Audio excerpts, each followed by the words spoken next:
operation. Cygnus capture complete. Welcome to ISS, Cygnus.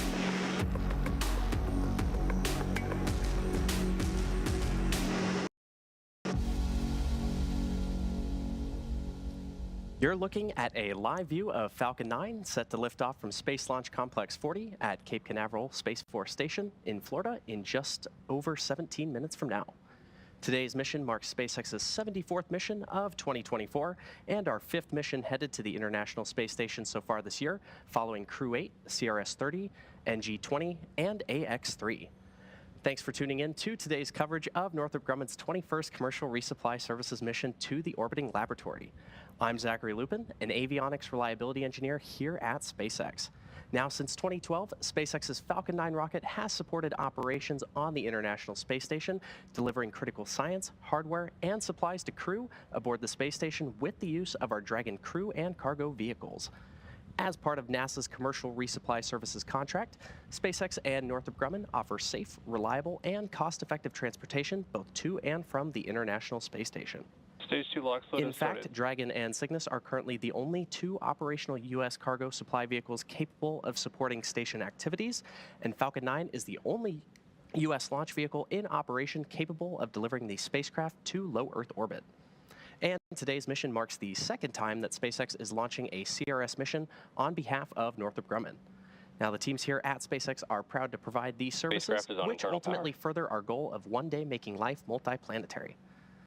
At T-minus 16 minutes and counting, the vehicle is currently tracking to an on-time liftoff. We are watching the weather this morning, which is currently 35% favorable for liftoff. Now, if we don't launch today, we have a backup opportunity this Tuesday, August 6th at 10:18 a.m. Eastern Time. Now, as you might imagine, the crew on board the space station is preparing for their upcoming delivery. And for more on those preparations, I'll turn it over to NASA's Courtney Beasley. Courtney? Thank you, Zachary, and good morning to everyone from the International Space Station Flight Control Room here at the Johnson Space Center in Houston, Texas. It's a full house aboard the International Space Station with 9 crew members living and working at the orbital outpost. The Expedition 71 crew, who you see now, are being led by Station Commander Oleg Kononenko. But the focus of attention today on the Falcon 9 launch of the SS Francis R. Dick Scobie Cygnus cargo craft, named after the late commander of the Challenger STS-51L mission. Scobie served as pilot aboard Challenger on STS-41C in April of 1984, which retrieved, repaired, and redeployed the Solar Max science satellite. He was then the commander of the ill-fated Challenger STS-51L mission in 1986. Northrop Grumman's resupply vehicle is poised to deliver roughly 4 tons of science, experiments, and equipment to the orbital outpost. After Cygnus separates from the upper stage of Falcon 9 today, the spacecraft will conduct a series of engine firings to increase its altitude to match that of the International Space Station. That will set it up for the start of joint operations between Northrop Grumman engineers in Dulles, Virginia, and the NASA Flight Control team here in Houston. A launch today will bring Cygnus to the station in the morning hours Tuesday, where NASA astronauts Matt Dominic and Jeanette Epps will be waiting in the cupola, set to use the station's robotic arm to reach out and grapple the spacecraft. That will be installed to the Earth-facing berthing mechanism on the Unity module for a stay of about 5.5 months. But we're counting down to launch as you are, Zachary, so back to you in Hawthorne. Thanks, Courtney. Falcon 9 is a reusable 2-stage rocket designed and manufactured by SpaceX for the reliable and safe transport of people and payloads in Earth orbit and beyond. Now, this year we've launched 73 missions to date, which is on average 1 launch every 3 days. And we're looking to launch up to 148 missions in 2024. And reusability is what makes all of that possible. So with that, let's meet Falcon 9, the first and currently the only orbital class rocket capable of reflight. Starting at the top of the vehicle is the payload fairing, which is a protective shell that encases the payload being sent to space, which today is Cygnus. Made of a carbon composite material and having a 17-foot diameter, the space within the payload fairing is able to comfortably contain your average-sized fire truck. Now, that fairing made up of 2 halves will separate and jettison away from the vehicle, exposing the payload once Falcon 9 reaches space. Now, Cygnus rolled out to the pad on Friday morning after wrapping up the process known as encapsulation earlier this week. This payload fairing was specially customized to accommodate late load operations on the pad, and we'll talk a bit more about those modifications later on in the program. Continuing on down the vehicle, we have the second stage. The second stage is powered by a single Merlin vacuum engine, or MVAC, which is optimized to perform in the vacuum of space. After stage separation, the MVAC will ignite and carry the payload to its final orbit. Now, the Falcon 9's first and second stages are connected via a black inner stage, which houses the MVAC engine and the system that decouples the two stages during stage separation. And below that is the first stage, which is powered by 9 Merlin engines. These 9 Merlin engines provide the initial thrust to lift Falcon 9 off of the ground through the lower, thicker part of the atmosphere. Each of these Merlin 1D engines delivers about 190,000 pounds of thrust at sea level, which gives Falcon 9 a combined 1.7 million pounds of thrust. Now, after stage separation, Stage 1, also called the booster, will return to Earth for recovery and reuse on a future mission. For today's mission, we'll be attempting to land this booster at Landing Zone 1 at Cape Canaveral Space Force Station in Florida. And this mission will mark this booster's 10th launch and landing, having previously flown AX-2, Euclid, AX-3, CRS-30, SES Astra 1P, and 4 Starlink missions. Now, weather continues to be a watch for today's launch from Space Launch Complex 40, and we'll continue providing you updates as the clock ticks closer to T0. For now, let's learn a bit more about the spacecraft delivering roughly 8,200 pounds of science and supplies to the International Space Station.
Now, in order to support Cygnus missions, SpaceX designed a custom fairing and payload transfer truck with a mobile clean room to support late load operations, which happen while the rocket is horizontal and on the pad deck.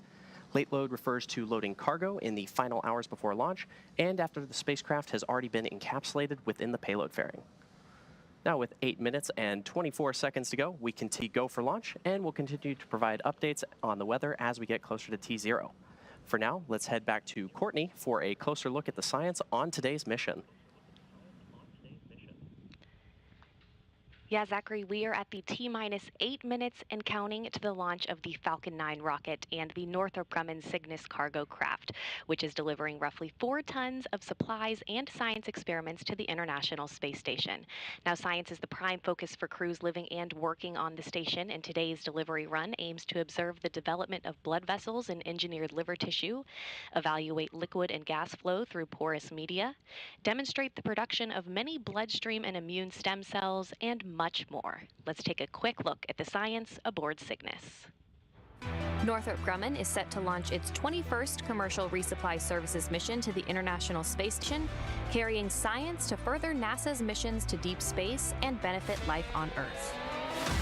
A packed bed reactor will test how microgravity affects the simultaneous movement of gases and liquids.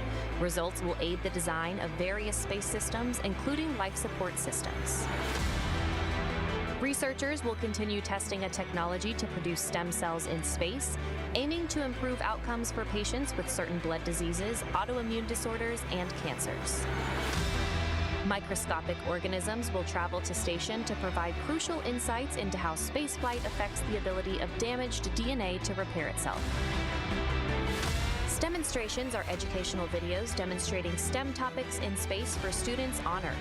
For this mission, astronauts will use a balloon, a penny, and a hex nut to examine centripetal force. Discover more about all of the science making the journey to the orbiting lab at nasa.gov/ISS-science.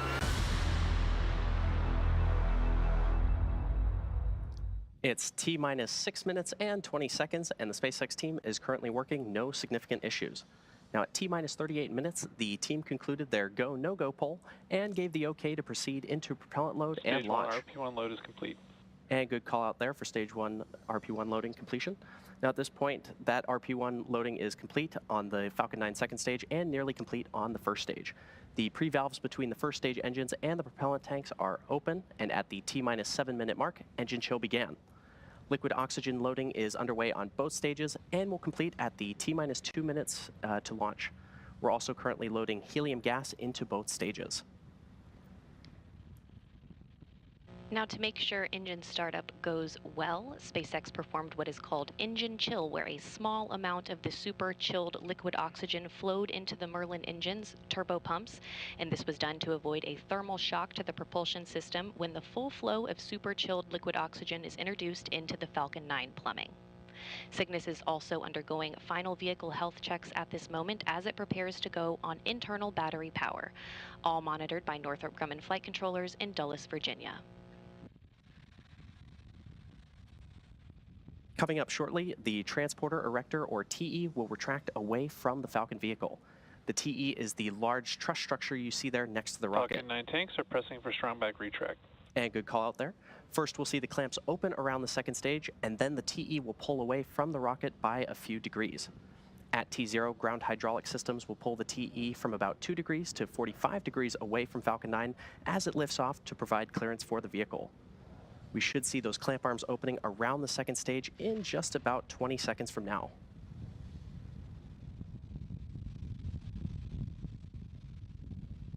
Strong back lower has started.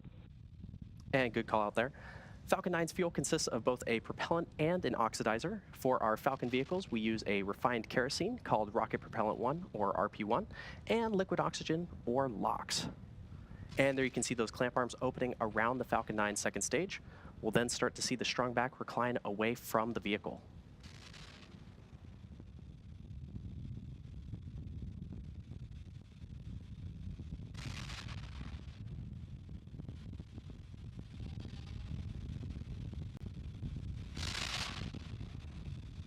And there you can see that strong back moving away from the Falcon rocket.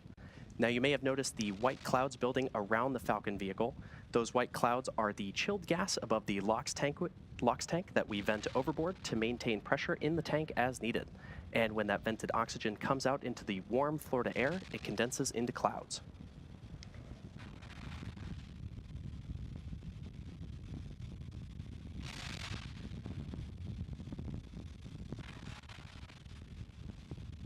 Now, as I mentioned earlier today, the booster supporting today's mission is flying for its 10th time, and a key indicator of this flight history is the soot that you might just be able to make out on the skin of the vehicle there.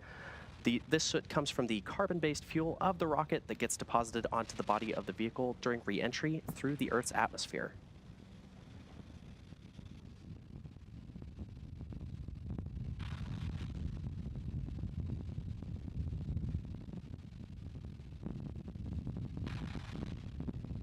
Stage 1 LOX load is complete. And good call out there that Stage 1 LOX loading is now complete on the Falcon 9 first stage.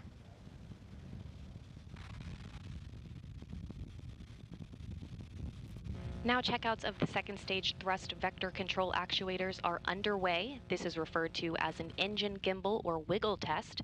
This is when SpaceX moves the nozzles ever so slightly to make sure that the guidance hardware is acceptable for flight. SpaceX does the same checkouts on the first stage engines, and that happens just seconds before ignition.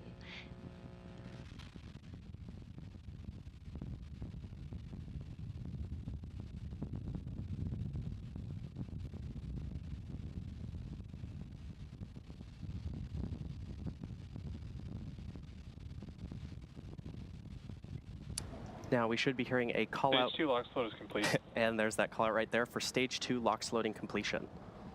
Now Cygnus is also performing its final health checks to make sure that all of its primary systems are ready for its rendezvous with the International Space Station.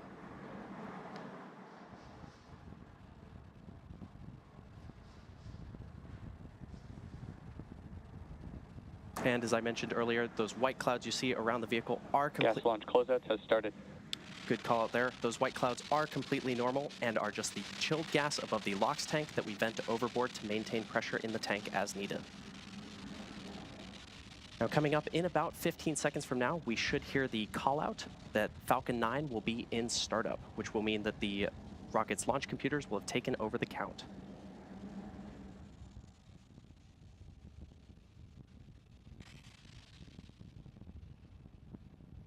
Falcon 9 is in startup. And there's the call. Falcon 9 is now in startup. Cygnus is transitioning to internal power, and the Falcon 9 computers are in final pre-launch checks, instructing the rocket through the final seconds before liftoff. Both stages are now being pressurized for launch, and the range remains go for launch.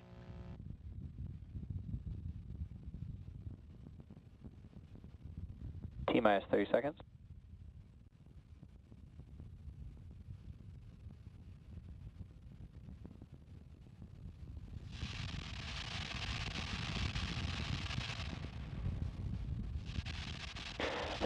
Seconds.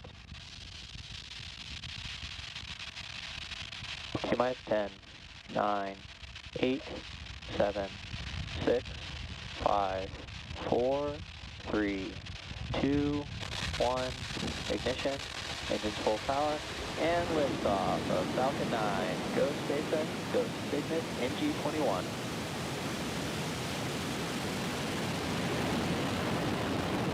Falcon 9 and Cygnus take flight. The SS Dick Scobie is en route to the International Space Station.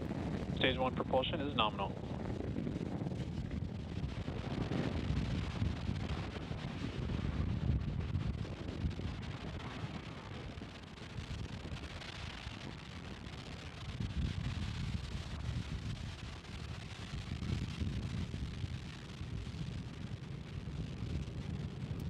As you saw, successful liftoff from Space Launch Complex 40. Power and telemetry nominal. Good call out there. Coming up in just about 20 seconds from now, we should hear a call out for max Q. The vehicle passes through max Q, or the point of maximum aerodynamic pressure, when the increasing speed of Falcon and the decreasing air density combine to create Falcon 9 is supersonic. Combine to create maximum aerodynamic pressure. And good call out there.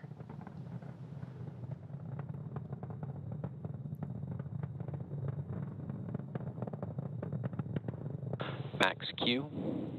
And there's that call out for max Q. Coming up next are 5 events which will happen in rapid succession: main engine cutoff, stage separation, second engine start, boost back burn start, and then fairing separation. Main engine cutoff, or MECO, is where all 9... chill started. Good call out there. MECO is where all 9 M1D engines on the Falcon 9 first stage shut down. This is followed by stage separation, or the separation of the first and second stages of Falcon. A few seconds later, the Merlin vacuum engine on the second stage will ignite to boost Cygnus to low Earth orbit, and this is called out as Second Engine Start 1, or SES-1. After that, Falcon 9's first stage will... Vehicle is following a nominal trajectory. After that, Falcon 9's first stage will ignite again to orient itself to head back to land. And shortly thereafter, the two fairing halves will separate and expose the spacecraft to the vacuum of space. We should be hearing the first of those callouts happening in just a few moments from now.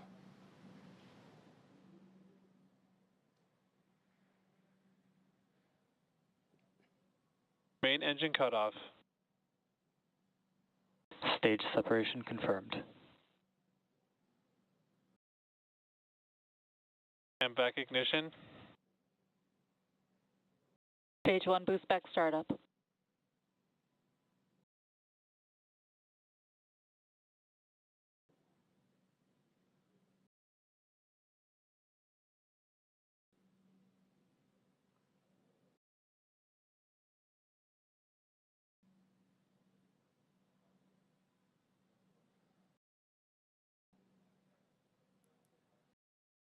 Fairing separation confirmed.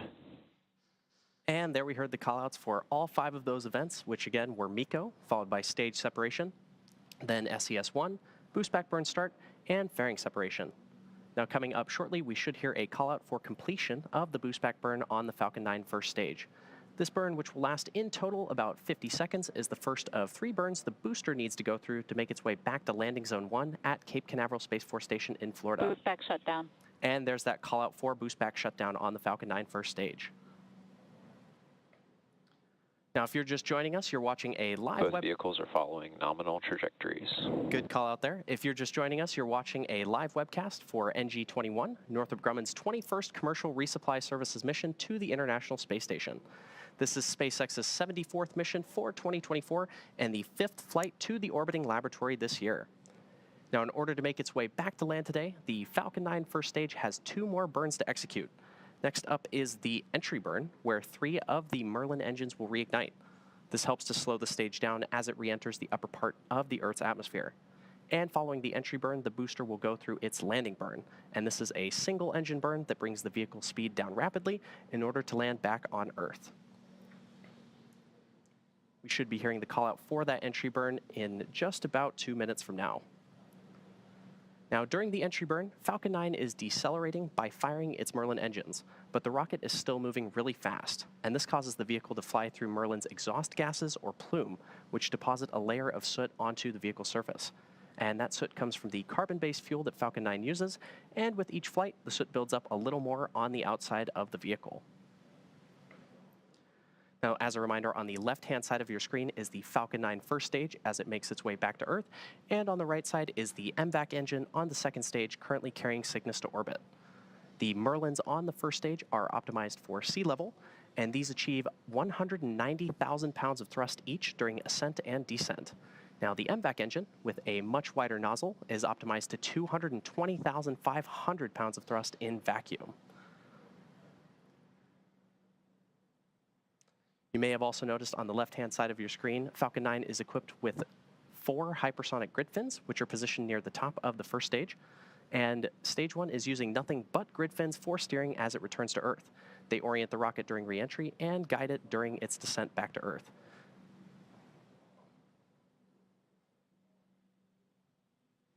Beautiful views of the MVAC engine currently carrying the Cygnus spacecraft to orbit. Now, with the booster on the left-hand side of your screen, you may occasionally see little white puffs, and those are nitrogen gas bursts, which are used for attitude control.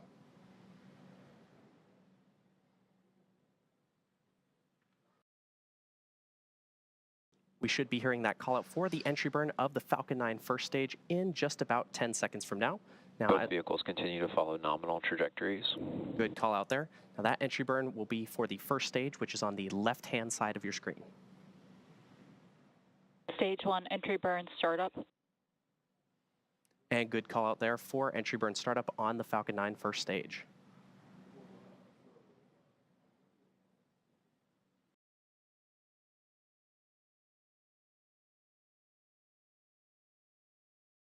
Stage 1 entry burn shutdown.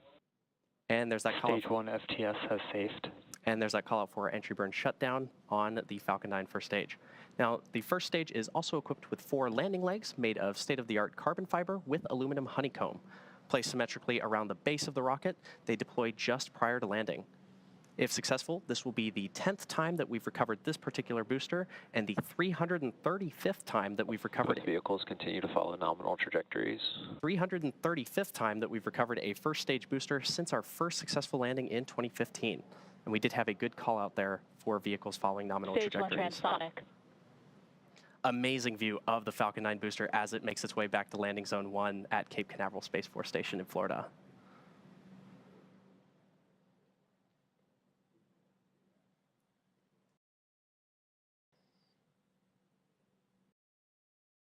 Stage 1 landing burn.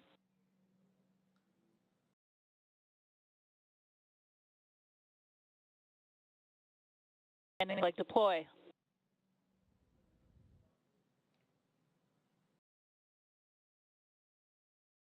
Stage 1 landing confirmed.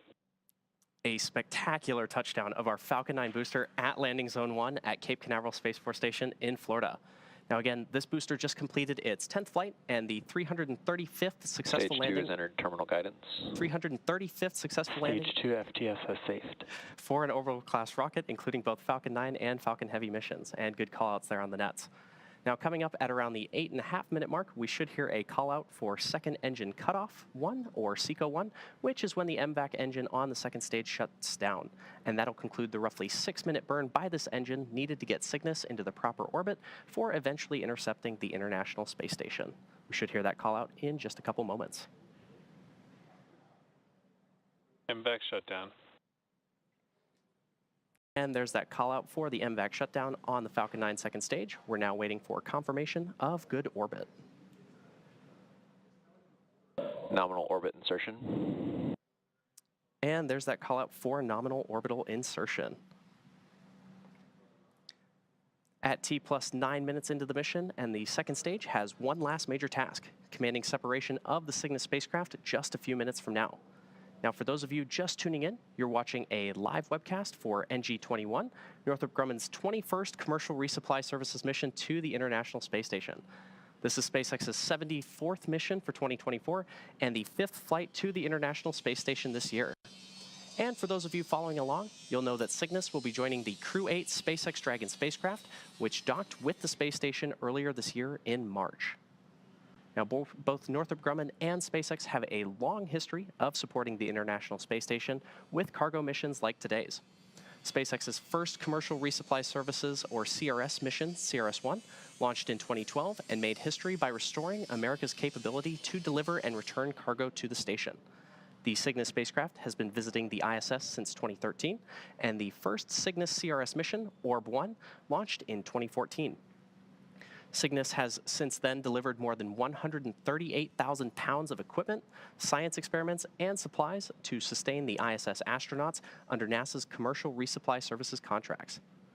Now, the most recent cargo resupply mission was SpaceX's CRS-30 mission on March 21st, 2024, delivering 6,262 pounds of scientific research, crew supplies, and hardware to the orbiting laboratory. Dragon later returned to Earth with 3,961 pounds of cargo. The CRS partnership has helped build a strong American commercial space industry that will soon take us to destinations beyond low Earth orbit. In fact, these missions are providing critical learnings that will help us develop a human presence on the Moon and Mars, which will require a steady supply of cargo missions to grow and thrive.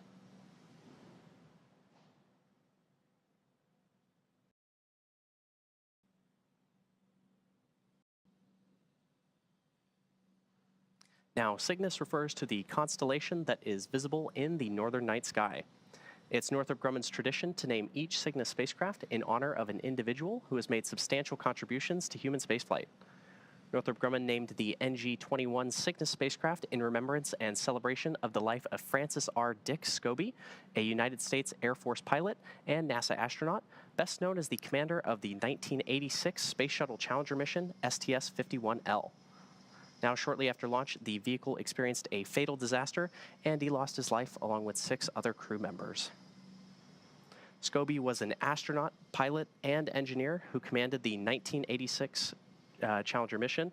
In 1966, he obtained his U.S. Air Force pilot wings, and shortly after, served a tour of duty in Vietnam.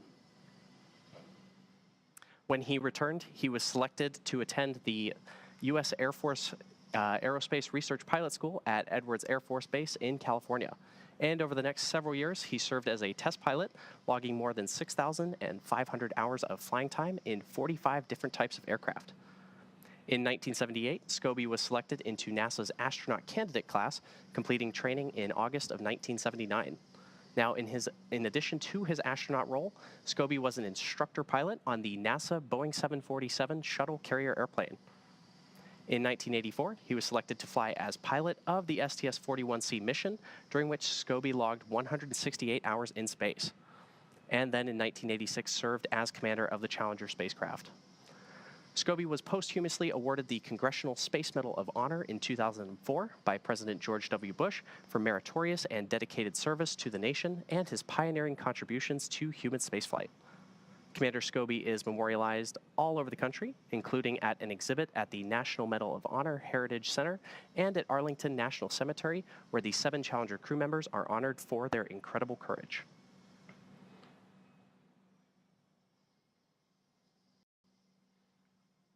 We're currently at T plus 13 minutes and 12 seconds and counting, and we're expecting to hear the call out for payload deploy at around the T plus 14 minute and 36 second mark.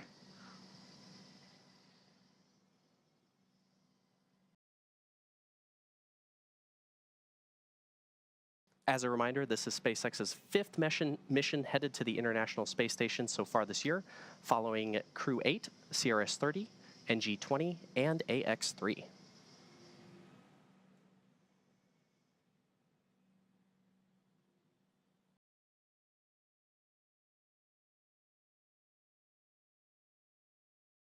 Following separation, Cygnus will have a nearly 40-hour transit to the space station, where the station's Canadarm2 will grapple Cygnus and the spacecraft will attach to the Unity module's Earth-facing port for cargo unloading by the Expedition 71 crew. We should be hearing that call out for payload deployment in just about 25 seconds from now.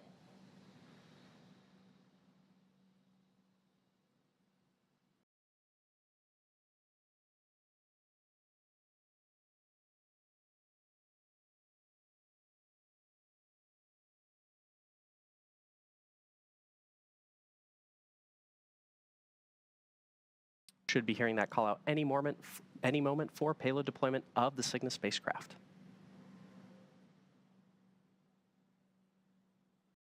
Cygnus deploy confirmed.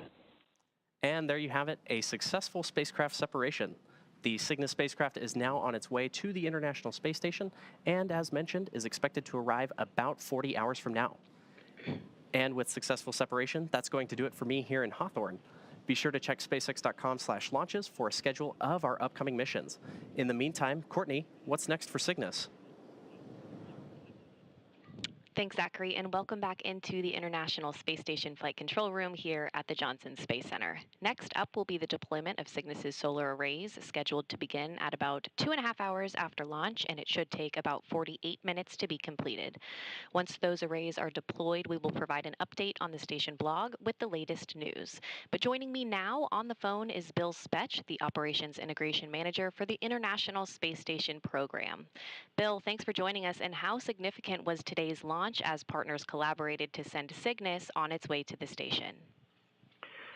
I will tell you, today's launch is very significant, as all of our missions to the ISS are. Each mission delivers critical resupply items to the vehicle: food, water, critical spares. But most significantly, it delivers the hardware and samples to conduct the groundbreaking science that is only possible on the ISS. It is amazing as I reflect back on the previous 20 Cygnus vehicle launches to see just how much capability has been added to the vehicle to support the ISS mission. I had the privilege to be at the first commercial resupply services launch for Cygnus to ISS, and it is awesome seeing where we are today with this launch. I'm really excited that the weather cooperated with us to get this mission underway. Bill, we're glad the weather cooperated too. If you would please outline for us the upcoming activities for the crew on board the station as they prepare for Cygnus's arrival early Tuesday. So we get most of the items in place and checked out before we launch as part of our launch commit criteria. The crew has already done some practice runs on board for grappling Cygnus when it arrives. Closer to the arrival, they will set up to monitor its approach to the capture point before ultimately grappling the spacecraft with the robotic arm. And Bill, anytime a visiting vehicle arrives at the station, there's a choreography to unload the spacecraft. How complex is that process, and what factors contribute to it? It does take a lot of planning and choreography to unload Cygnus. The team on the ground looks at a number of factors when addressing how the vehicle will be unloaded. First and foremost is we want to get going on all the time-critical science experiments that arrive on the vehicle. Those will be uploaded first to allow the crew to start conducting those experiments. The team must also take into account the available storage on board the ISS. This mission is delivering over 8,000 pounds of science, supplies, and hardware that takes up a lot of space.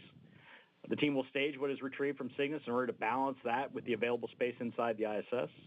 And finally, some of the hardware arriving will be installed on the ISS at planned times later during the mission. The teams account for all of these factors when planning how and when to unload the spacecraft. All right, Bill Spetch, the Operations Integration Manager for the International Space Station program. Thanks for joining us today. Thank you.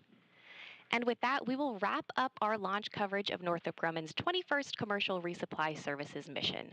Cygnus is now on course to be captured at about 2:10 a.m. Central Time, 3:10 a.m. Eastern Time, Tuesday morning. Live coverage of rendezvous and capture will begin at 12:30 a.m. Central Time, 1:30 a.m. Eastern Time, followed by coverage of Cygnus's installation to the station at 3:30 a.m. Central Time and 4:30 a.m. Eastern. In the meantime, you can learn even more about the mission on the web at nasa.gov/commercial resupply. Thanks for joining us today, and we'll see you back here on Tuesday morning.